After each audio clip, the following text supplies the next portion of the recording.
नमस्कार दोस्तों, आप सभी का स्वागत है हमारे YouTube चैनल में। दोस्तों, आज हम आपको हनुमान जी के बारे में कुछ विशेष बताने जा रहे हैं, इसलिए इस वीडियो को अंत तक जरूर देखें। दोस्तों, हनुमान जी इस कलयुग में सबसे ज़्यादा जागृत और साक्षात देव माने गए हैं। कलयुग में हनुमान जी की भक्ति ही लोगों को दुख और संकट से बचाने में सक्षम है। बहुत से लोग किसी बाबा, देवी देवता, ज्योतिष और तांत्रिकों के चक्कर में भटकते रहते हैं, क्योंकि वे हनुमान जी की भक्ति की शक्ति को नहीं पहचानते।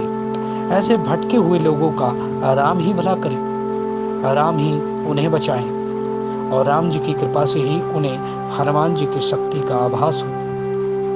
तो दोस्तों, आइए अब जानते हैं हनुमान जी कहाँ रहते हैं और उनके क्या सबूत हैं। जी हाँ दोस्तों, यत्र यत्र रघुनाथ कीर्तन तत्र कृत मस्तकांजलि वाष्पपारि परिपूर्ण लोचनम मारुतिम नमत रक्षसांतकम।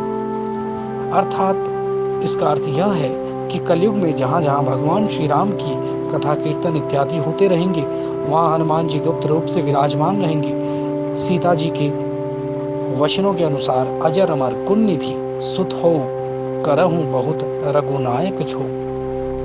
यदि मनुष्य पूर्ण श्रद्धा और विश्वास से इनका आश्रय ग्रहण कर ले, तो फिर तुलसीदास जी की भांति उसे भी हनुमान और राम दर्शन होने में देर नहीं लगेगी। हनुमान जी के जीवित होने के प्रमाण समय समय पर प्राप्त होते रहे हैं, जो इस बात को प्रमाणित करते हैं कि हनुमान जी आज भी जीवित हैं। 16वीं सदी के महान संत कवि तुलसीदास जी को हनुमान जी की कृपा से ही राम जी के दर्शन प्राप्त हुए। कथा है कि हनुमान जी ने तुलसीदास जी से कहा था कि राम और लक्ष्मण चित्रकूट नियमित आते रहते हैं। मैं वृक्ष पर तोता बनकर बैठा रहूंगा। जब राम और लक्ष्मण आएंगे, मैं आपको संकेत दे दूंगा। हनुमान जी की आज्ञा के अनुसार तुलसीदास जी चित्रकूट के घाट पर बैठ गए और सभी आने जाने वालों को चंदन लगाने लगे। राम और लक्ष्मण जब आए तो हनुमान जी गाने लगे, चित्रकूट के घाट पे भाई संतन की भीड़, तुलसीदास चंदन घिसे तिलक देत रघुवीर। हनुमान जी के ऐसे वचन सुनते ही तुलसीदास जी प्रभु राम और लक्ष्मण जी को निहारने लगे। इस प्रकार तुलसीदास जी को राम जी के दर्शन हुए। हनुमान जी कलयुग में गंधमादन पर्वत पर निवास करते हैं, ऐसा श्रीमद् भागवत में वर्णन आता है। उल्लेखनीय है कि आपने अज्ञातवास के समय हिमवंत पार करके पांडव गंधमादन के पास पहुंचे थे। एक बार भीम सहस्त्रदल कमल लेने के लिए गंधमादन पर्वत के वन में पहुंच गए थे, जहां उन्होंने हनुमान जी को लेटे देखा और फिर हनुमान जी ने भीम का घमंड चूर भी कर दिया था। पर्वत का उल्लेख कई पौराणिक हिंदू धर्म ग्रंथों में हुआ है। महाभारत की पुरा कथाओं में भी गंधमादन पर्वत का वर्णन प्रमुखता से आता है। हिंदू मान्यताओं के अनुसार माना जाता है कि यहाँ के विशाल काय पर्वतमाला और वन क्षेत्र में देवता रमण करते हैं। पर्वतों में श्रेष्ठ पर्वत पर कश्यप ऋषि ने भी तपस्या की थी।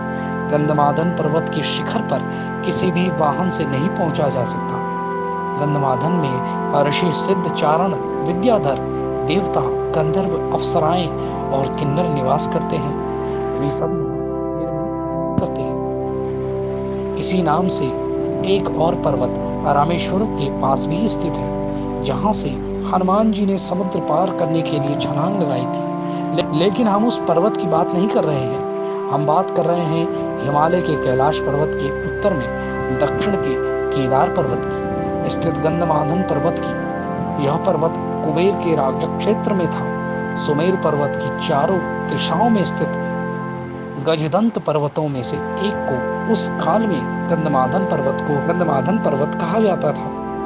आज यह क्षेत्र तिब्बत के इलाके में है। पुराणों के अनुसार जम्बूद्वीप के इलावृति खंड और भाद्र खंड के बीच में गंधमादन पर्वत कहा गया है, जो अपने सुगंधित वनों के लिए बहुत प्रसिद्ध है। इसीलिए दोस्तों, आज भी हनुमान जी वहां निवास करते हैं और सदा राम राम बसते हैं। दोस्तों,